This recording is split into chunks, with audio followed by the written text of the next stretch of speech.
Well, as you probably guessed, today is Hobbiton Day. I am here with Luke. Luke is a Hobbiton movie set extraordinaire. Luke, I am just so pumped to be here right now. Likewise, that makes two of us. So Luke is gonna show us around. Luke, tell us a little bit. Oh my gosh, I'm just gonna keep looking at this. You guys just look at this as Luke tells us. So tell us a bit about Hobbiton. Well, first of all, this is the actual film set that was used in the Hobbit trilogy, built in exactly the same place as the Lord of the Rings as well. So that alone makes it very special. It's the only one of its kind. They certainly don't make film sets like this anymore. They do not. So it's very much a privilege to be part of a team that gets to look after this legacy. And as we speak today, it's about 12 acres in size. We've got 44 Hobbit holes, 2 of which are real. And that doesn't include the mill house and the green dragon. Yeah. So yeah, we're getting bigger as the years go by. And see all of it. And I couldn't help but notice, one of the first things that stuck out to me is we have actual smoke rising from the chimneys there. So you've actually got some fires going. That's in the Hobbit holes that we can actually go in, Correct. right? Yeah, okay. Well, we'll definitely be seeing that a little bit later on the tour. Let's go on an adventure.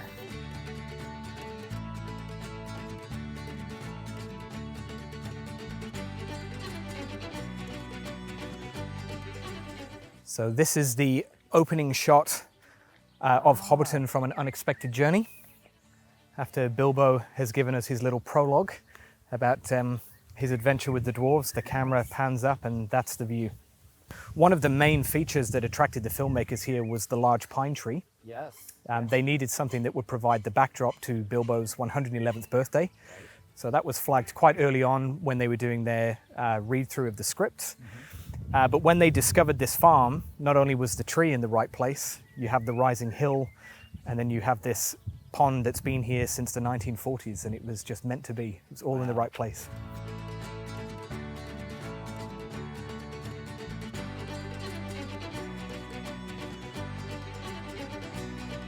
So this is where people will enter when they come on a tour here at Hobbiton, and this is a very famous location in the films. Yep. As you'll remember, this is where Gandalf and Frodo rode into Hobbiton for the very first time. I have to say the view hasn't changed in 20 years. Fantastic. This is also, of course, where a young Bilbo famously came running through our village, deciding that he was ready for an adventure after all, and he has Thorin's contract in his hand, and he came running all the way through here, announcing that he's off. Actually, I'm gonna do one thing real quick. I'm going on an adventure!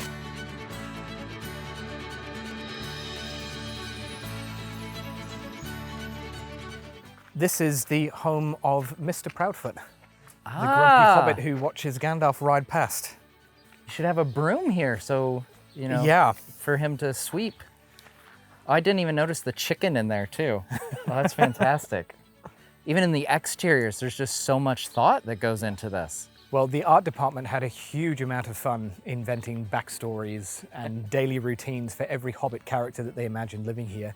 And they would always go back to the books too. Yeah. So if Tolkien gave you a reference or a character, that was their jumping off point. And if he didn't tell us something, then the art department used that as an open brief to fill in the blanks. And if you were lucky enough to be a Hobbit extra, you were able to wander around, open and close the doors and live out your best Hobbit life. So do you know each of these houses? Who lives in each of these houses? To a degree. So as I say... How many houses are there total? I should ask that 44. First. 44? 44, yeah. No two are the same either. They're all completely individual and unique in the way that they were designed. And the position of each house will indicate the status of each character. Okay, yeah. So we have a saying here, the higher up the hill you live, the wealthier you become as a hobbit. And so that was followed through from concept work right the way through to handing over the finished set to the cast and crew. And it just gave them all the storytelling tools that they needed to make it real. And of course, we have Bag End up at the top of the hill.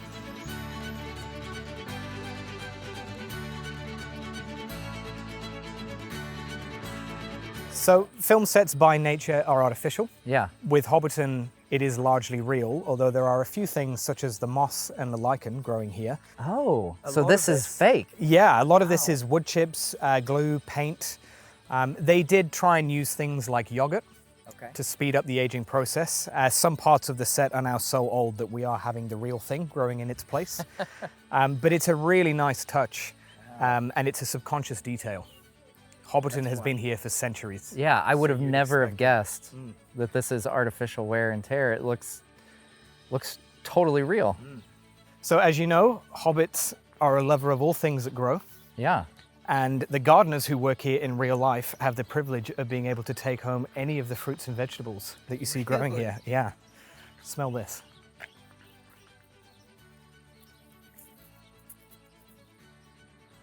Oh. It's a lemon verbena. Lemon. Yeah. Okay, that's what I thought. Wow. So we have grapes growing around, tobacco, potatoes, and also, my personal favorite, we have nasturtiums, which are mentioned by Tolkien in the books. That was one of the first things I noticed when I came here as a fan of the books. Yeah. I just loved the fact that the gardeners were so attentive to the source material that they put that in there.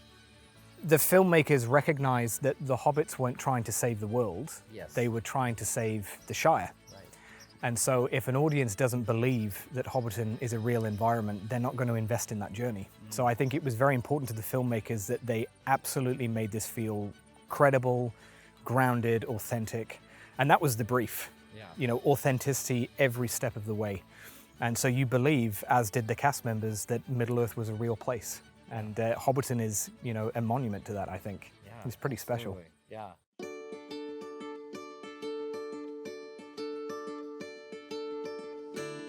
Obviously, you have a ton of Hobbit houses here, and they're different scale ones. So you kind of get a sense of, you know, being a Hobbit in the Shire, or maybe being a wizard visiting. Exactly. So the small scale doors that we have here were really for the benefit of Sir Ian McKellen. Anytime you see Gandalf riding through the set, the small doors kept him at the right scale. Even the bricks and the timber and the fences had to be fabricated at the matching scale. And all of the vegetation as well would have been cut and trimmed at more or less the right size so that you kind of accepted what you saw on camera.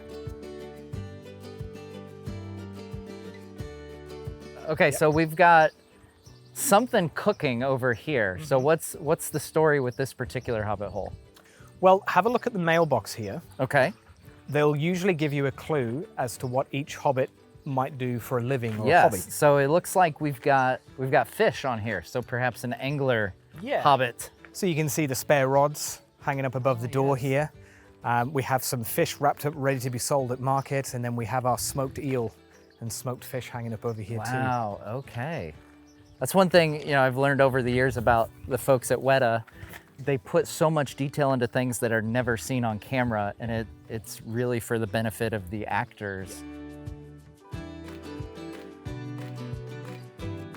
This is the home of the Sackville Bagginses. So what I love about this is every morning you can imagine that Lobelia wakes up and she walks down the garden lane, opens the gate, and then she turns around and she's constantly reminded of where she is. That she does not live in Bag End up on the top of the hill.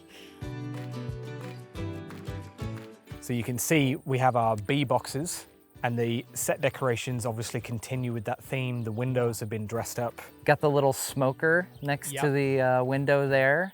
And real honey. What? That doesn't damage it to sit out in the sun like that? Interesting. We could always invite the Beornings to come out here and... I honestly, I expected these to be affixed to the table, but you can actually pick up these jars, and yeah, there's real honey in there. A lot of the jams and the preservatives that you'll see out on set are real, just because they last so long. It makes a lot of sense. Yeah. Remember this, bellbird honey. That will come into play later on. We've got kind of an offshoot here. You called this the Hobbit subdivision. So what's the story behind this? Well, this wasn't here on Lord of the Rings. So we only had 39 Hobbit holes on the original set. We have 5 extra here. This is a hangover from when Guillermo del Toro was attached to the Hobbit films. Really? And we're told that it was actually partly his idea to expand the original set. But unfortunately, this area doesn't really make it into the finished films until right at the end of the Battle of the Five Armies. And there's one brief shot of Bilbo walking home with his 14th share of the treasure. and he discovers that Bag End is being auctioned off, and he bumps into his neighbor just here on the corner, and our subdivision graces the screen for no more than 28 seconds. Wow. So there you go. For those of you who, like me, have been dying to get any kind of glimpse behind the scenes, anything about the Guillermo del Toro Hobbit, there you go. There's a little slice of it.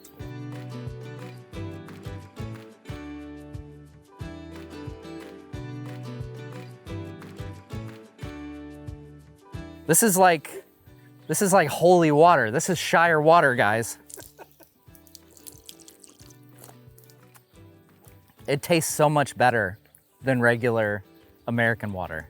So much better. Am I getting taller? Oh my gosh, that would be... You're the short one. Got the local baker. This is where Bilbo would come down and buy his baked goods, I'm sure. Oh, I can actually move these. We can actually play with the bread. Wow, I'm kind of surprised. Again, I expected a lot of this to be kind of nailed down, like this knife. I noticed you nailed down the knife. That's a smart move. Yes. We like to have a lot of faith in our visitors, but we draw a line somewhere. Yes, that's good. I feel like that's a good place to draw the line.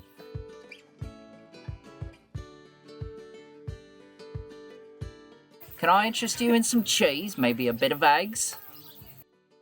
And this is another chimney that we have smoke coming out of. Now this isn't an interior that you can walk in. So what's the behind the scenes magic here? Do you have an employee just sitting in there feeding a fire all day? We have a team amongst the set deck crew who diligently go around the film set and they top up all of the smokers that we have. So we do burn real wood chips. So you'll smell it as you walk through the set. It was slightly different during filming. They would have used oil burning machines because the frame rate of cameras might have had difficulty picking up the density of smoke. Okay. But we like to use the real thing because the tour is about being authentic. Yes. So it's about your senses as much as anything else.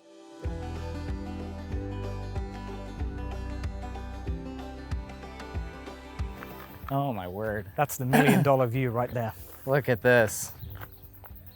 So we've got the party tree, of course, the green dragon over in Bywater. You can see why the filmmakers fell in love with it. Oh my gosh, like you could just stand here all day, I think. And even 20 years on, there's still no power lines, no modern buildings. Wow.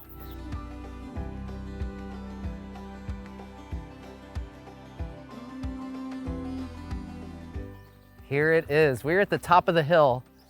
We really have moved on up. The one and only Bag End. Wow. We've got the sign. No admittance except on party business. The green door. Oh my gosh. This is just, this is amazing. How does it feel to be standing here right now? This is incredible. Like we have Bilbo's mailbox here, which opens. That's pretty fantastic. Oh, that's fun. We've got Bilbo's pipe and book out. So historically, there has never been a tree growing on this hill. Okay. And when the filmmakers scouted the property, they briefly considered the pine tree on the corner here as the location of Bag End, but they changed their minds, and this required the crew to go and find a real oak tree for the Lord of the Rings. Interesting. So they brought a 26-ton tree from a nearby property.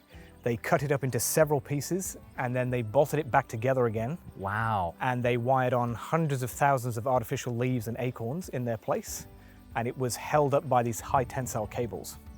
So when you see Sir Ian McKellen riding up here on the horse cart, that is a 26-ton tree leaning over the top of him.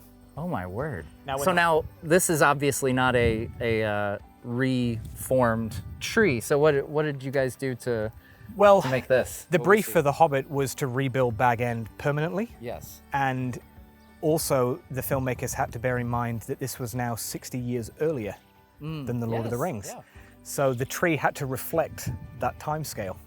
So it's a bit smaller? A little bit smaller, a little bit younger in appearance. It was built and constructed down in Wellington and transported out here into multiple pieces. The whole thing is essentially made out of steel, expanding foam, fiberglass, silicon, And again, there's about 250,000 synthetic leaves on there. Wow. And the birds nest in there all year round and they don't care. Really? Yeah, they're quite happy with it. Birds are quite happy with the fake tree. Yeah.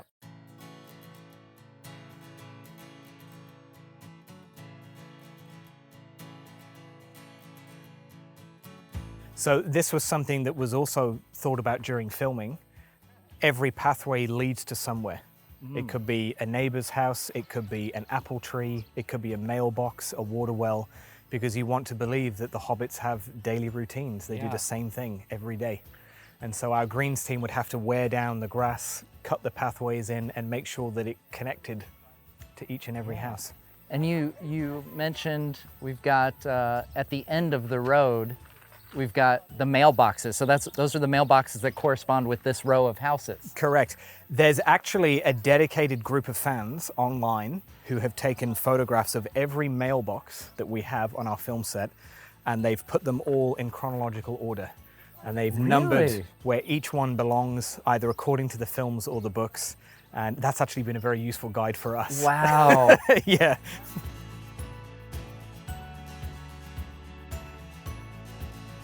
So traditionally, to celebrate May, spring, people would grab hold of a ribbon and they would dance in circles, and you'd have one group going in one circle and the other group going in the opposite way, and you would dance and braid So it kind of braids. Yeah. Very cool. So it's a nice throwback to the English roots of Hobbiton. Yeah. And we've got on the hill, it looks like we've got some lanterns. Yep. Modeled after the ones that appear during Bilbo's 111th birthday. Yeah. And speaking of Bilbo's birthday, we've got the party tree in all its glory. Yeah. And so not only was the tree in the perfect spot, yes, you've got the rising hill where you can imagine Bilbo lives. The only thing that was missing is where we are standing used to be an enormous marsh that ran through the entire paddock. Yeah.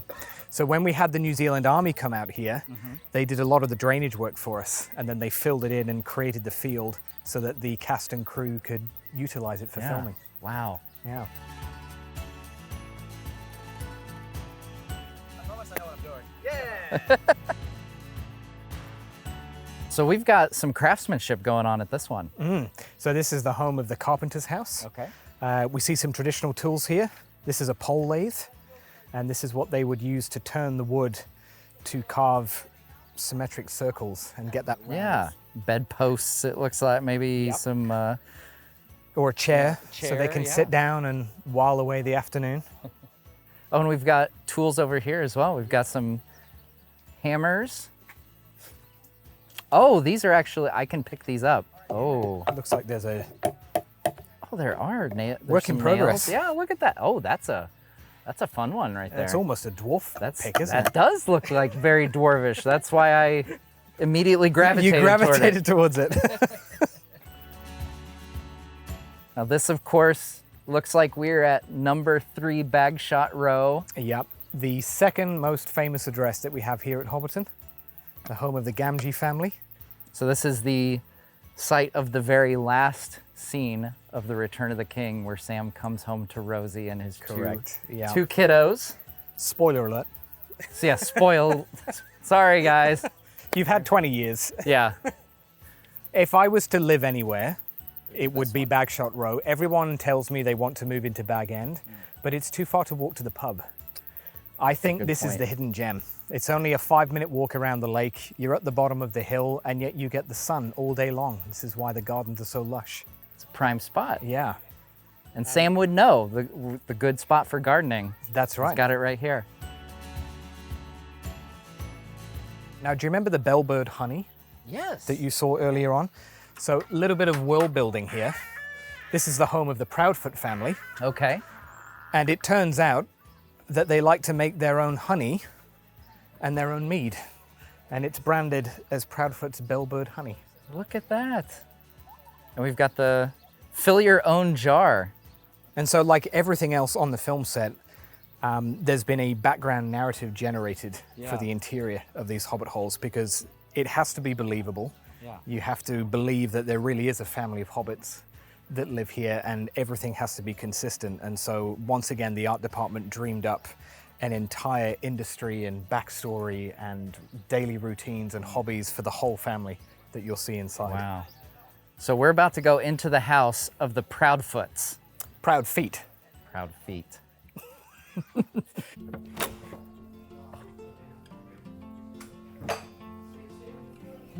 What? Oh my word.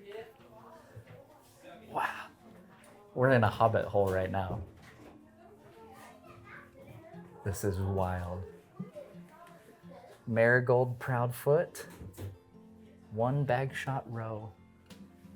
And you can also see the pikefish, and this is the fishing rod that caught it.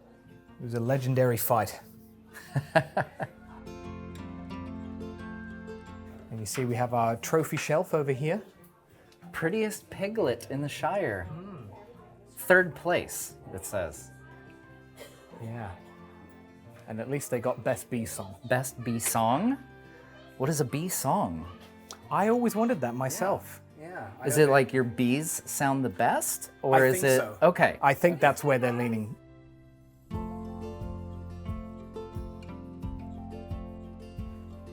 Nice little study. Oh, and we have, this is chapter 1 of The Hobbit.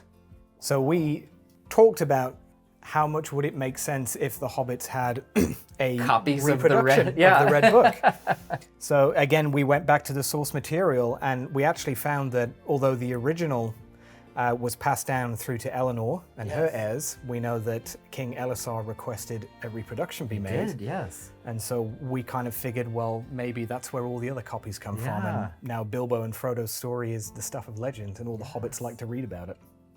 It's imagined that because the Proudfoots love Bilbo and Frodo's story, that some dwarf merchants came through the Shire one day and they started selling some pretty dubious wares, which the Proudfoots may or may not have fallen for. So apparently this is a dragon's egg. A dragon egg, and we have Smaug's toenail. Yeah. But of course there hasn't been a dragon in these parts for 1,000 years. 1,000 years.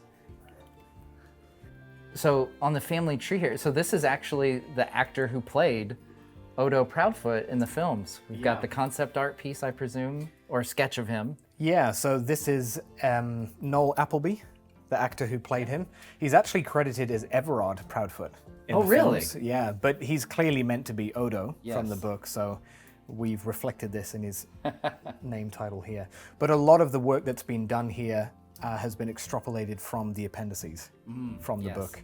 And again, that was always the jumping off point. If Tolkien could give us a clue, then we could use that to fill in the gaps. So it all links. Even Linda Baggins, Bilbo's aunt, you might see some of her effects around the house as well. Wow.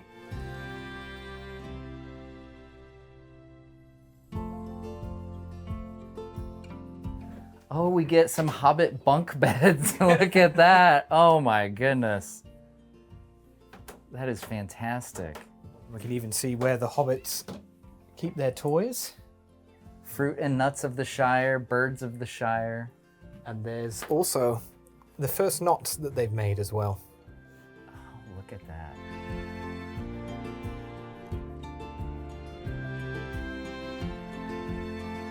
Now, is this We not have a cozy bedroom? This is fantastic. So we've got a hanging bassinet here Yep. for a little baby hobbit. Oh my goodness. So the Proudfoots have 3 children, and we have Sancho and Marigold, who wore these crowns on their wedding day. Wow. So they keep them up there as a reminder. And down here, we have Sancho's drawer with his little map of the Far Downs. And this is a present intended for Marigold, which he hasn't given to her yet. Oh my goodness.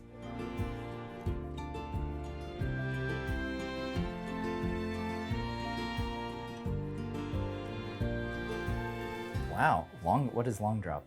What is that? So it's a compostable drop. Oh, I see. A little bit different to the plumbing hinted at by Bilbo in The Yes. Hobbit, but I guess social hierarchy. Yes, we're a little bit farther down the hill, so we don't get the fancy plumbing. Now, what is the spoon in the shavings for? Do you put that on top after you've done your business, I guess? I think this is the part of the tour that you need to figure out for yourself. Figure it out for myself.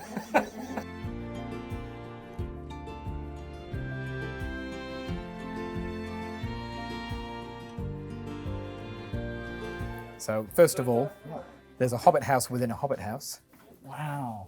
And I'm told that the music that is on this sheet may or may not correspond to some of the music by Howard Shore. Interesting. Yeah. Oh, that is fun. Which is a very nice detail. Very nice. And there's heaps of musical instruments all over the place And too. I love, the tree roots that we have going through the entire house is a really cool feature as well.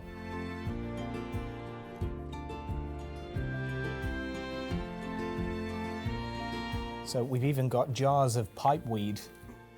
Oh, yes. And throughout the so house... this is Old Toby. We've got a jar of Old Toby. And you'll see other brands such as Longbottom Leaf, Southern Star, but of course Old Toby is the best of the best. It depends on who you ask. Now, Bilbo says Old Toby, whereas Pippin says Longbottom Leaf. Yeah. Or is it Mary? Mary says Longbottom Leaf, I believe. It's hard to tell in the films because they both seem to enjoy it. They both seem to enjoy it very much, yes. So this is a pretty impressive pantry, I have to say. Fully stocked. Now, what's your favorite detail or favorite food item that we have in here in the pantry? Well, there's a couple of things. Potatoes. Potatoes, yes. For one thing. Mushrooms. Of course. Key staples of a hobbit's diet. And also, the Proudfoots even have their own scrumpiest best perry. How about that? So they're a very industrious family. And they have a bread shaped like a fish. That's a very... Yeah, I think this is a fish pie. A fish... Oh, because they're saving it for feast day, and you might see some adverts around the house that there's going to be a feast day happening somewhere within the village. Wow. Really cool. Oh, and of course, ale options here. Well, this one is a bit of a deep cut reference because the Golden Perch, yes. That's another inn, isn't it? Yes, it is. And it's a favorite of anglers in the Shire. Yes. Correct. Wow. Not far from the Green Dragon, if I recall correctly. Yeah, and you can imagine, of course, the hobbits get their daily delivery of stout from the back of the Green Dragon, and it gets parked at the back here. And we have more of their honey. Yes. Oh, that's fantastic. I love that you have the Golden Perch. That makes me so happy. We have some corn flour, which I imagine comes from Hobbiton's old mill. Yes, that would make sense. Place you would get it from. Yeah, there's just so much to see. And I really love our little touch of New Zealand. Is that the glowworms? So this is their little well that they would get water from. I love that it's inside the house. That's so cool. Yes. This looks a lot like Sam's box that he gets from Galadriel. It's actually a double reference. Okay. It's based on the salt box that Sam carries in the Two Towers Extended Edition. Yes. Which itself is a reference to the box with the malorn seed that is given to him by Galadriel. Yeah. Oh, that is cool. We've got a great view of the Green Dragon through the kitchen window. How fun is that? And the tap works too. Oh, push it all the way down. Look at that. More Shire water.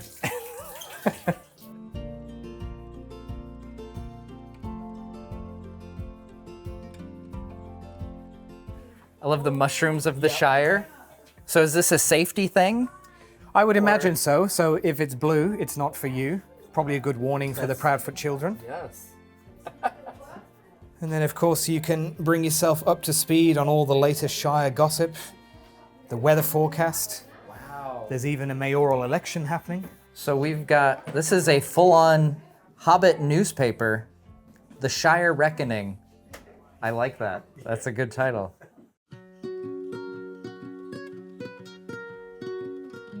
So here we have a Hobbit study.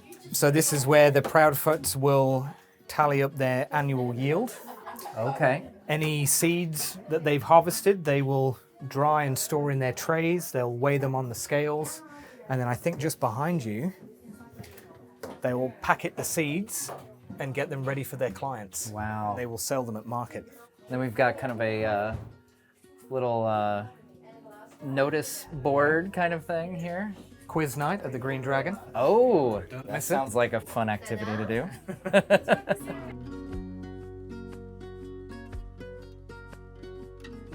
we're now in the other Hobbit hole. So we've got a little bit different. Yeah. Well, not study, but this is like It's more got like a little library and Yeah, and a trophy cabinet as well. So we have some mineral stones which have been collected from places which are locations around Hobbiton. So if you have the map of Hobbiton, yes, that corresponds with that. we've got a little figure here.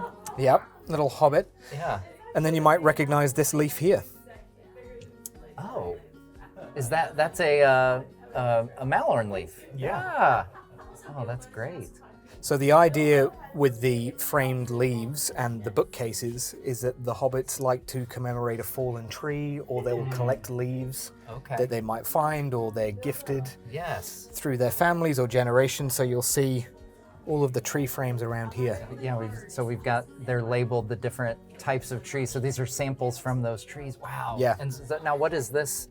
That almost looks like a tooth. It does. Again, the 2-foot family may have been subject to the same dwarves. Dwarven retailers. Yes. There was a bit of a scam going through the Shire for a little while there. Yeah.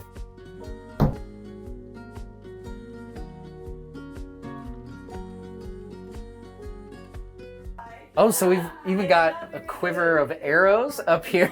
Yep. Out of the way of the reach of the children. Yes. Yeah. Hobbit children, they'd be much shorter, so they can't reach up there. That's a good spot, parents. Keep your arrows up high. I even love how the roots of the tree have broken through, but instead of cutting it out or changing it, the hobbits have worked with it. Yeah. And they've built their house around it.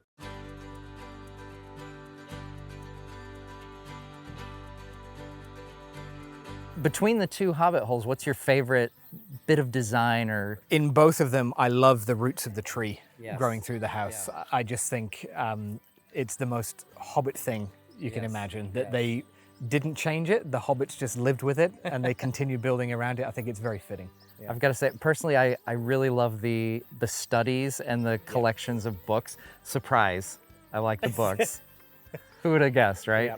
I would say the pantry is a close second for me as well. Pantry is very impressive. Yeah. I do really like that. Yeah. It reminds me of, of course, in The Hobbit, where the dwarves raid the pantry. Yeah. And you can see the appeal of a Hobbit pantry. And it makes me feel for Bilbo all the more, because I feel a little bit of pride now when I walk inside a Hobbit house, and I can appreciate how much effort it takes to arrange all of that food in an aesthetically pleasing way. Yes. And then you imagine a whole bunch of dwarves turn up and a bushel of dwarves just come and wreck the whole thing. Yeah, so remind us not to invite dwarves here. Yes. We'll keep the parties at the Green Dragon.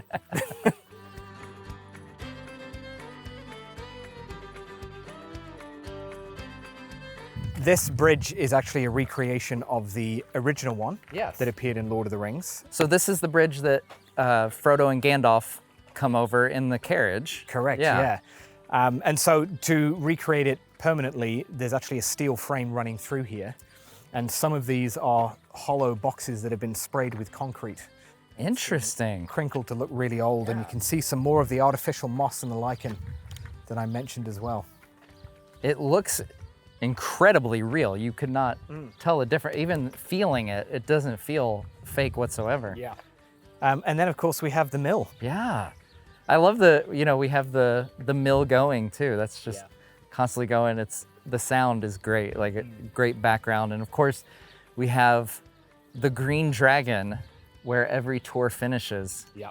From my point of view, it is the coolest pub in the world. It is, it really is. It's so special to walk through, and we're very grateful that the filmmakers were able to finish the job.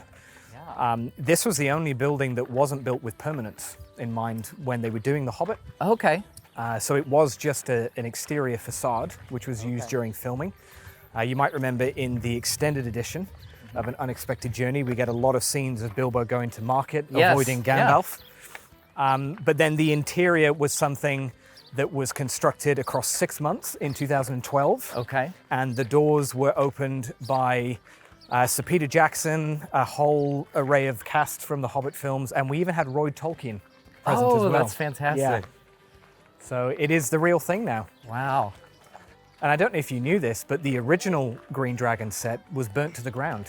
Was it really? Oh, because of the Scouring of the Shire vision that Sam has. There's a 4-second shot and you quite clearly see the original building burning in flames. Wow. That was a practical shot. So that was kind of a practical way to to demo the set and use it as a shot. Yeah, a one-take wonder. Wow. Yeah, so touch wood, we're not going to burn this one down. I would hope not, because this place is gorgeous. And when you come here to Hobbiton, and if you have the chance, you absolutely should. You end your tour right here at the bar, and you get your choice of, remind me the drinks again. I know we've got a cider, we have an apple cider, we have an amber ale, we have a non-alcoholic ginger beer, and we have my personal favorite, which is a dark stout. Wow, so there you go. You've got 4 Hobbity drinks to choose from when you end your Hobbiton tour.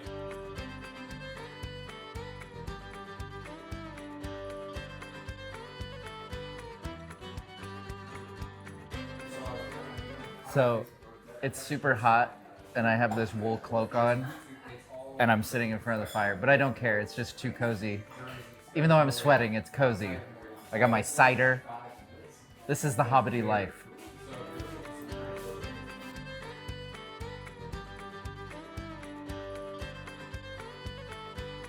Now, what is the most popular thing, when people come here? What do people generally say is their favorite thing? It's a tough one, because for the longest time, being able to get a drink at the Green Dragon, I think, was very high on their list. But now that we have a real Hobbit hole to show people, that's become a pretty big highlight. I think so. And for the longest time, that was the feedback that we got. People wanted to go inside a real Hobbit house.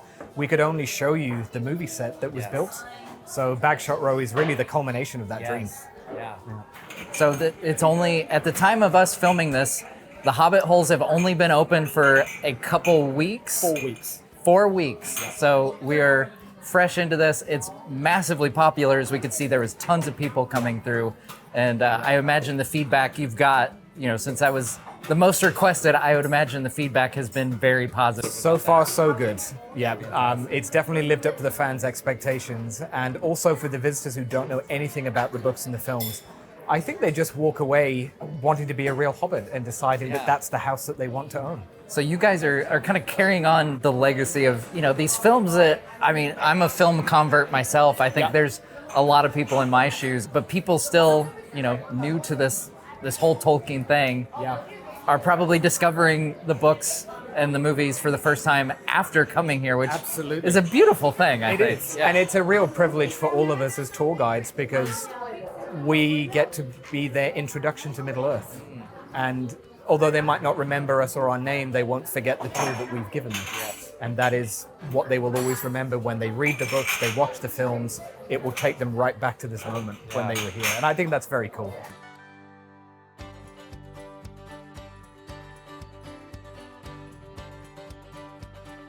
Cheers. Cheers.